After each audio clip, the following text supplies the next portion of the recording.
ঠাণ্ডা লাগিছে দেই, বাপৰে বাপ কি ঠাণ্ডা। আপোনালোকে ভাবিছে মই শ্বিলঙত আছো, আপোনালোকে ভাবিছে মই দাৰ্জিলিঙত আছো। নহয়, মই আছো অসমৰ এখন বৰপেটাৰত নামৰ চহৰত। আৰু ইয়াত এনেকুৱা শ্বিলঙত থকাৰ দৰে নিয়ৰ একদম কুঁৱলীৰ ভাইবছ এটা আহিছে। আৰু এইখন ঠাই ক'ত মই সকলো বস্তু ভিডিঅ'ত জনাই আছো আপোনালোক। এয়া মোৰ লগত সৌৰভ ৰয়। নমস্কাৰ। আপোনালোক চিনাকি কৰি দিছো। সৌৰভ ৰয়ে নিজা ঘৰত সুন্দৰভাৱে মাছৰুমৰ সুন্দৰ ব্যৱসায় কৰি আছে। ইয়াত মাছৰুম উৎপাদন কৰিছে। আৰু কেনেকে এই মাছৰুম সৌৰভে নিজা ঘৰতে নিজা বাসগৃহৰ ভিতৰতে কৰিছে, সম্পূৰ্ণ কথা আমি সৌৰভ ৰয়ৰ মুখৰ পৰা জানিব পাৰিম। কাৰণ মোৰ সঁচাকৈ খুব ভাল লাগিছে ইয়াত আহি, এটা বেলেগ পৰিৱেশ। ঘৰৰ ভিতৰতে যে মাছৰুমৰ ব্যৱসায় কৰিব পাৰি, আজি সৌৰভে জনাব কেনেকে মাছৰুমৰ ব্যৱসায় আপুনিও ষ্টাৰ্ট কৰিব পাৰিব, কেনেকে মাছৰুমৰ ব্যৱসায় কৰি আপুনি স্বাৱলম্বী হ'ব পাৰিব, সকলো সৌৰভে জনাব। সৌৰভ, তোমাক ধন্যবাদ বহুত বহুত। আপোনাক ধন্যবাদ আমাৰ এই ইউনিটত অহাৰ কাৰণে। প্ৰথমতে তোমাক জনাম, তুমি এই যে মাছৰুমৰ যে এই ব্যৱসায় মানে কৰি আছা ঘৰতে, কেতিয়াৰ পৰা কৰি আছা, কিমান দিন হ'ল? মই আপোনাৰ প্ৰথম যেতিয়া ষ্টাৰ্ট কৰিছো সেইটো 2019ৰ জুলাই মাহৰ পৰা। 2019ৰ পৰা ষ্টাৰ্ট কৰিছা? 2019ৰ পৰা আমাৰ এই ইউনিটটো চলি আছে। ঘৰতে ন? ঘৰতে চলি আছে। যেহেতু মাছৰুমটো ঘৰতে কৰাৰ বস্তু, জাগাটো আপোনাৰ মানে ছায়াযুক্ত জাগা লাগে। ছায়া লাগে ন? ছায়া লাগে, প্লাস ঠাণ্ডা জাগা লাগিব। আচ্ছা, তো আমি সেইকাৰণে মানে ইউনিটটো ঘৰতে কৰিম বুলি ভাবিছো। আচ্ছা, তুমি যদি ক'লা ছায়া লাগে, এটা কোনোবাই যদি এনেকুৱা ঘৰত সুবিধা নাথাকে, ঘৰৰ বাহিৰত কৰিব পাৰিব নে?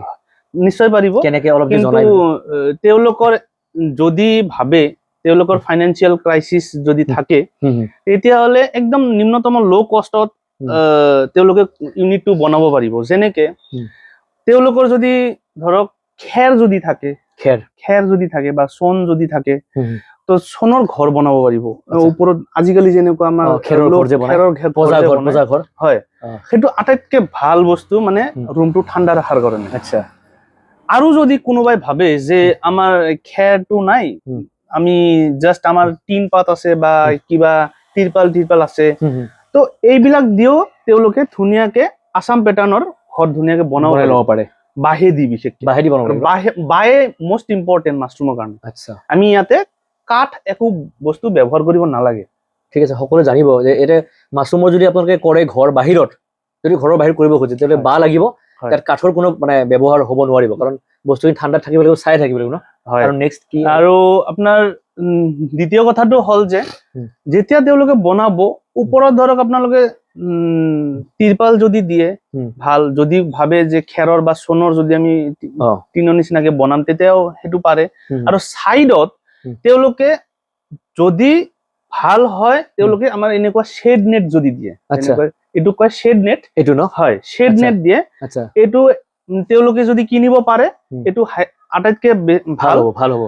আৰু যদি ভাবে যে নহয়, মোৰ শ্বেড নেট কিনাৰো পইচা নাই বা কম খৰচত মই কৰিব খুজিছো, সেই সময়ত তেওঁলোকে নিজৰ ঘৰৰ যদি পুৰাণা শাৰী থাকে বা পুৰাণা বেড কাভাৰ যদি এনেকুৱা থাকে, বিশেষকৈ শাৰীবিলাক যদি তেওঁলোকে অলপ চিলাই কৰি লয়, তেওঁলোকৰ এৰিয়া মতে ধুনীয়াকে এই ফেন্সিঙৰ নিচিনাকে ঘৰৰ ভিতৰতে কৰিব পাৰিব। হয়, ঘৰৰ ভিতৰত ধুনীয়া। প্লাছ বাহিৰতো তেওঁলোকে যদি ইউনিটটো বনায়, তেওঁলোকৰ যোনটো চাইড যোনটো কাভাৰ কৰিব লাগে, সেইটো শাৰী দি ধুনীয়াকে কাভাৰ কৰিব পাৰিব। হয় নেকি?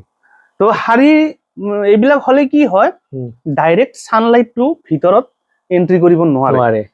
ডাইৰেক্ট ছানলাইট যদি এন্ট্ৰি কৰে, আমাৰ এই ভেঁকুৰ বিলাক যে আছে, এইটো ভেঁকুৰে, মাছৰুমটো এটা ভেঁকুৰে হয়, ভেঁকুৰটো কি হয়, তেওঁ মানে স্প্ৰেড হবলৈ বহুত দিগদাৰ পায়। আচ্ছা আচ্ছা, তেওঁৰ স্প্ৰেড হ'ব কাৰণে আলোৰ প্ৰয়োজন নাই, পোহৰ নালাগে। তো তেওঁলোকৰ আটাইতকৈ আমি মানে আন্ধাৰ ৰুমত ৰাখিলে বেছি ভাল। আচ্ছা, আৰু এটা কথা সুধো মই, এই যে মাছৰুমৰ যদি কোনোবাই মানে ঘৰতে এনেকে কৰিব খোজে বা ঘৰৰ বাহিৰতে, যিসকল নাজানে, তেওঁলোকে প্ৰথমতে মাছৰুমটো কেনেকে মানে আৰম্ভ কৰিব, এনেকে মানে ক'ত পাব মাছৰুমটো, কেনেকে আৰম্ভ কৰিব, অকমান যদি ভিডিঅ'টো কৈ দিয়া সকলোৱে জানিব পাৰিব। প্ৰশ্ন সুধিছে, যিহেতু মই ইয়াতে বৰপেটা ৰোডতে মই কৰি আছো, মই ঘৰতে কৰি আছো, হয়, তো তেওঁলোকৰ প্ৰথমতে মই কওঁ, এইটো আমি খুব কম খৰচত, যোনটো নেকি এটাই বিজনেছ আছে, কম খৰচত মাছৰুমৰ ভাল এটা ৰিটাৰ্ণ হোৱাৰ মানে আমি আশা থাকো, যেন আমি পাওঁ। আমাৰ নিবনুৱা যুৱক বহুত আছে অসমত, হয়, ঘৰতে যদি মাছৰুম বনাই কম খৰচত ব্যৱসায় কৰি মানে স্বাৱলম্বী হ'ব পাৰে, হয় নিশ্চয়। বহুতৰ কাৰণে সহায় হ'ব। তো তেওঁলোকে প্ৰথমতে আমি যোনটো ৰ মেটেৰিয়েল কম, মানে যি বস্তু লাগে, আচ্ছা, সেইটো তেওঁলোকৰ ঘৰতে আছে। এনেকুৱা নহয় যে আমি কিবা হাই ফাই বস্তু কিবা কিবি কিনিব লাগিব, দুই এটা বস্তু আমাৰ কিছুমান কিনিব লাগে, কিন্তু মেক্সিমাম বস্তু মই কম ঘৰতে আছে। আমি যদি গাঁৱৰ, আমিতো ইয়াতে টাউনত কৰি আছো, যিবিলাকে গাঁৱত যদি আছে, তো তেওঁলোকৰ ঘৰত নিশ্চয় খেৰ পাব, আৰু খেৰ হল আটাইতকৈ মেইন বস্তু, খেৰ ডাঙৰ সাবষ্ট্ৰেট কওঁ আমি মাছৰুমৰ কাৰণে। খেৰটো প্ৰথম লাগিব। 2 নম্বৰ কথা, তেওঁলোকৰ দোকানৰ পৰা যিকোনো প্লাষ্টিকৰ দোকানৰ পৰা তেওঁলোকে এনেকুৱা পিপি বেগৰ প্লাষ্টিক পাব। এনেকুৱা প্লাষ্টিক ন? হয়, এইটো দোকানত কিনিব পায়, বেছি দামো নহয়, ক'ৰবাত 200 টকা ল'ব এটা কাৰোলত। আচ্ছা, এই প্লাষ্টিকটো পাই যাব, প্লাষ্টিকটো পাব, প্লাছ সেই প্লাষ্টিকৰ দোকানত এই প্লাষ্টিক ৰছিও পাই যাব। মানে প্ৰথম খেৰ, হয়, দ্বিতীয় প্লাষ্টিক, দ্বিতীয় প্লাষ্টিকৰ ৰছী। আচ্ছা, 3 নম্বৰ কথা হল এই তুলাটো যে আপোনালোকে দেখা পাইছে, এই তুলাটো সাধাৰণ তুলা নহয়, এইটো স্পঞ্জৰ তুলা হয়। এইটো ক'ত পাব? আমাৰ মেডিকেল তুলা নহয়, এইটো স্পঞ্জৰ তুলা। আপোনালোকে য'ত তুলাৰ দোকান বা য'ত গাৰু এইবিলাক তুলাৰ দোকানত আপোনালোকে তাতে পাই যাব ধুনীয়াকে। তো নেক্সট হৈছে আমাৰ প্ৰথম মাছৰুমৰ স্পন। স্পনটো আটাইতকৈ মেইন বস্তু, প্ৰথম লাগিব।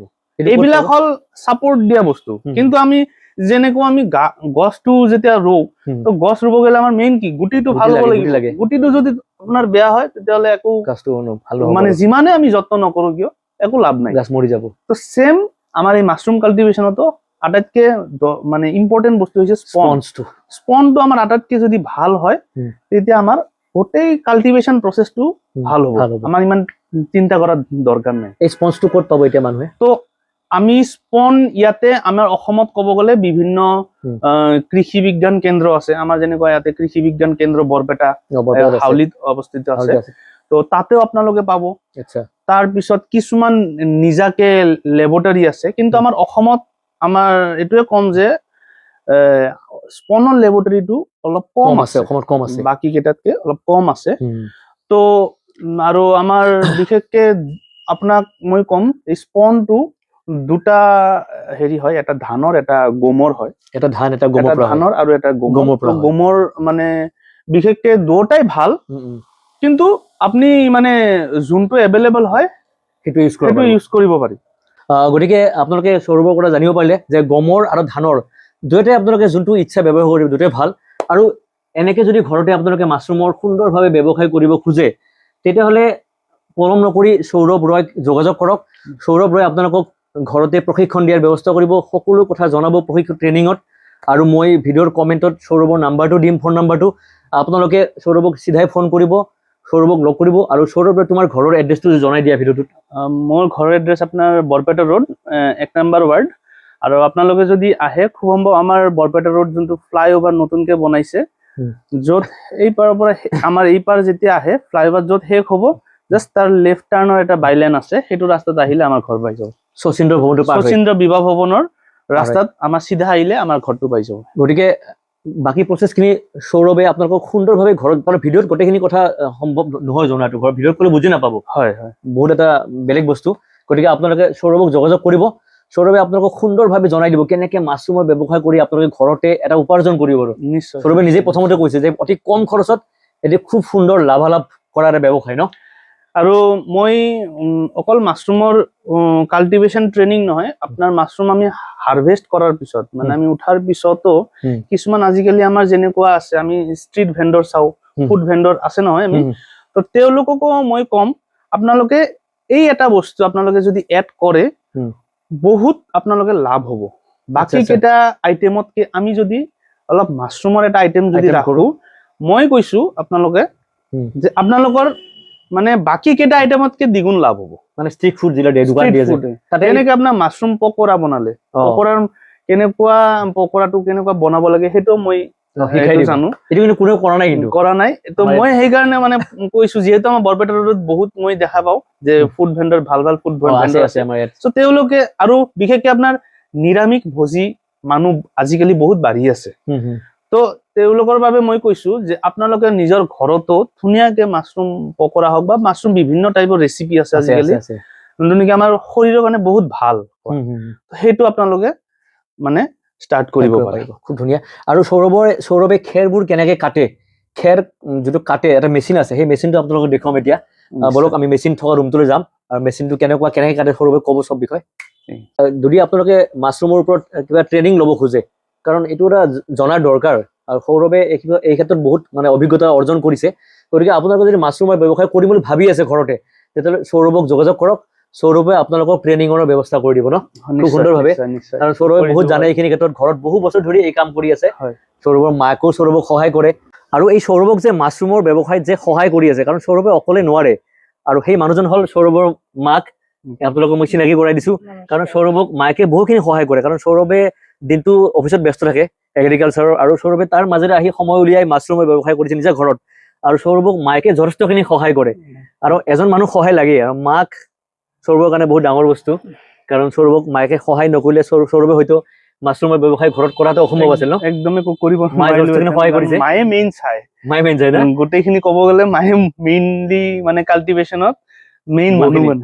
সঁচাকে মানে প্ৰত্যেকৰ জীৱনত মাৰ বহুখিনি অৱদান থাকে, আৰু সৌৰভৰ জীৱনতো মাকৰ বহু অৱদান আছে। আৰু মাছৰুমৰ ব্যৱসায়ৰ ক্ষেত্ৰত সৌৰভ মাকে যথেষ্ট সহায় কৰিছে। এবাৰতো গোটেই ৰাতি কষ্ট প্ৰতিদিন কৰিছে আৰু না, মানে ভোৰ 4টা মানত টোপনি হৈছে কিমান কষ্ট কৰিছে, ৰাতিপুৱা 4টা বজাত ঘুমাইছে, ইমান কষ্ট কৰিছে। গতিকে কষ্ট কৰিলে মানুহে সফল হয় সকলোৰে জীৱনত। আৰু এই দেখিছে সৌৰভৰ আন এটা ৰুমত আহিছো মই, ইয়াতো সৌৰভ ৰয়ে খুব সুন্দৰভাৱে মাছৰুমৰ ইয়াত আৰম্ভ কৰিব। ইয়াত ধুনীয়াকে প্লাষ্টিকৰ ৰছী সজাই ৰাখিছে, আৰু ইয়াত অতি সোনকালে ইয়াতো মাছৰুমৰ উৎপাদন কৰিব। এইটো নতুনকে ৰুম বনাইছে সৌৰভ ন? হয়, এইটো আমাৰ ইন ফিউচাৰত আমাৰ এইটো পাৰ্মানেন্ট হ'ব মাছৰুম ইউনিটটো। এতিয়া বলক মেচিনটো চাম আমি। আৰু এইটো মেচিন, এইটো মাছৰুমৰ যদি আপোনালোকে ঘৰতে ব্যৱসায় কৰে, যদি আপোনালোকৰ সাধ্য হয়, এই মেচিনটো ল'ব পাৰিব ন? হয়, এই মেচিনটো কিনিলে, কাৰণ প্ৰথমে ফাৰ্ষ্ট টাইম ইনভেষ্টমেন্ট হয় এইটো, ছেকেণ্ড টাইম আপোনাৰ একো কৰিব নালাগে। আপোনাৰ মানে সময়টো বহুত কমি যায়, সময়টো ৰাহি হ'ব। য'ত নেকি আমাৰ মানে মাছৰুমৰ যোনটো আমাৰ কাল্টিভেশ্যন ষ্টেপটো আটাইতকৈ টাইম বেছি লাগে আমাৰ মেচিন খেৰ কাটোতে। মানে এইটো খেৰ কাটা মেচিন। আপুনি যে মাছৰুমৰ যে খেৰ যে বহাব, তাৰ আগতে খেৰবোৰ কাটাৰ কাৰণে এটা মেচিন লাগিব। এই মেচিনটোৰ দাম কিমান পৰিব? এইটো আপোনাৰ কলকাতাৰ পৰা অনা হৈছে 30,000, মানে ইনক্লুডিং ট্ৰেভেলিং কলকাতাৰ পৰা আহিছে। হয়, ইনক্লুডিং ট্ৰেভেলিং মই 30,000 দি আনিছো। আচ্ছা, এইটো অলপ চলপ বাঢ়িব পাৰে, কমিব পাৰে। যিসকলে ঘৰতে মানুহ বহুত আছে বা সৰুকে ঘৰত বনাইছে মাছৰুমৰ, তেতিয়াহ'লে মেচিন নহ'লেও হ'ব। মেচিন তেতিয়াহ'লে নহ'লেও হ'ব। যোনবিলাকে মানে প্ৰথম ষ্টাৰ্ট কৰিছে, মই তেওঁলোকৰ কাৰণে মেচিন প্ৰথমত নকওঁ, কাৰণ ফাইনেন্সিয়েলৰ কথা আছে। তেওঁলোকে মানে প্ৰথম 100 বেগছ দি আৰম্ভ কৰক, তাৰপিছত তেওঁলোকে যেতিয়া ৰেজাল্ট ভাল মানে পাব, তেতিয়া তেওঁলোকে লাহে লাহে সেই পইচা দি ধুনীয়াকৈ মেচিন এটা কিনিব পাৰিব। আপোনালোকে কথাখিনি বুজি পালে। সৌৰভে কৈছে যে প্ৰথমে যদি আপোনালোকে 100 বেগেদি ঘৰত মাছৰুমৰ ব্যৱসায় কৰে, তেতিয়াহ'লে মেচিনটো নালাগে, পইচাৰ কথা আছে। ঘৰতে আৰামছে বঠিৰে ডাৱৰে কাটি ল'ব পাৰিব। নিশ্চয়। আৰু তাৰপিছত যদি পাৰে সম্ভৱ হয় আপোনালোকৰ, তেতিয়াহ'লে এটা মেচিন ল'ব পাৰে খুব সুন্দৰভাৱে। আৰু মেচিনটো ক'ৰ পৰা আনিব লাগে, কেনেকৈ আনিব লাগে, সৌৰভে হেল্প কৰিব। নিশ্চয়, সৌৰভক যোগাযোগ কৰিব। আৰু সৌৰভ আৰু এটা কথা কম মই, তুমি যে মাছৰুমৰ এই ঘৰতে কৰিছা, তুমি বিক্ৰী কৰি আছা কাষ্টমাৰৰ কাৰণে? হয়, নিশ্চয়। বিচাৰি আহে। নট অনলি মই কমাৰ্চিয়েলৰ কাৰণে কৰি আছো, তাৰমানে মই নিজে এগ্ৰিকালচাৰ ষ্টুডেণ্ট হয়, তো মই নিজৰ ৰিচাৰ্চৰ কাৰণে মই এগ্ৰিকালচাৰ ষ্টুডেণ্ট হয়। সৌৰভ আচলতে এগ্ৰিকালচাৰৰ এজন ভাল ছাত্ৰ হয়। নিজে ঘৰতে ৰিচাৰ্চৰ কাৰণেও কৰিছে। আৰু এতিয়া সৌৰভৰ মাছৰুমবোৰ কিনিবলৈ বহু ঠাইৰ পৰা মানুহ সৌৰভৰ ঘৰত আহে, সৌৰভক যোগাযোগ কৰে। হয়, মই মানে MSc-ৰ আমাৰ ৰিচাৰ্চ এটা চলি আছে, তো মোৰ মাছৰুমৰ টপিকতে কৰি আছো ৰিচাৰ্চটো। আৰু মোক গাইড কৰি আছে ডক্টৰ গুণধ্য কুমাৰ উপমন্য ছাৰে। মোৰ যোনটো গ্ৰেজুৱেশ্যন কৰা agriculture college, Sarat Chandra Sinha college of agriculture, তো তাৰে প্লেণ্ট পেথলজিৰ এছ'চিয়েট প্ৰফেচাৰ, তেওঁ মোক গাইড কৰি আছে গোটেইখিনি। তো তেওঁৰ গাইডতে মই গোটেইখিনি কাম আৰম্ভ কৰিছো। খুব ধুনীয়া। গতিকে আপোনালোকে ভিডিঅ'টো শেষলৈকে চালে খুব ধন্যবাদ, ভাল লাগিল। আৰু কিবা যদি জানিবলগীয়া থাকে মাছৰুমৰ ব্যৱসায় সন্দৰ্ভত, আপোনালোকে পলম নকৰি সৌৰভক কণ্টেক্ট কৰক। মই ফোন নম্বৰ দিছো, আকৌ এবাৰ কৈছো। গতিকে ভিডিঅ'টো কেনেকুৱা লাগিল জনাব, আৰু যদি ভাল লাগে আমাক মৰম দিব, আৰু আগলৈকে এনেকুৱা ভিডিঅ' আপোনালোকলৈ আৰু আগবঢ়াই থাকিম। ধন্যবাদ।